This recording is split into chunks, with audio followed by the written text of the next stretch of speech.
Am I the a-hole for insulting my stepmom and stepsister and calling them deluded? I have to write a paper for English class about an inspiring romantic relationship in my life. Not sure what the point of it is, but our teacher said it will become relevant in a few weeks.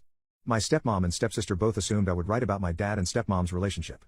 It was brought up when my stepmom asked how come I hadn't asked her and dad any questions about their relationship yet.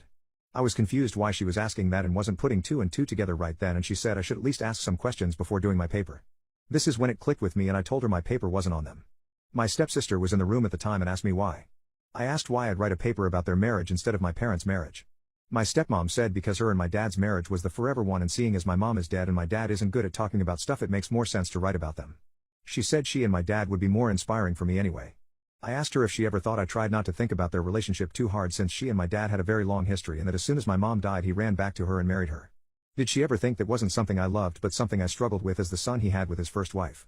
They were all about we're a family, it's okay to admit this is better and that kind of thing.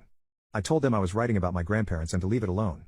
They pushed the issue and said it made more sense to write about your parents, and I said it has already been pointed out that I can't since my mom is dead and dad is useless at that stuff. Stepmom told her that she's my parent. I ignored that and went on about my day. But they brought it up again a couple of days after that and said I should want to write about dad and stepmom, and I was being weird about it. Because they will be the primary relationship to model myself after. I snapped. I told them they were idiots if they thought my most inspiring relationship was one that showed how little my dad cared about my mom, something he said mom would have felt if she knew he went back to the ex he never got over. I told them they are full of themselves to think they mean that much to me that I would crap on my mom. I also told them they were deluded. Deluded to think the woman who showed up at my mom's funeral to get my dad back would be the person I would find inspiring in any way. They're angry that I said what I did to them, and I might be a jerk for it. Am I the a-hole?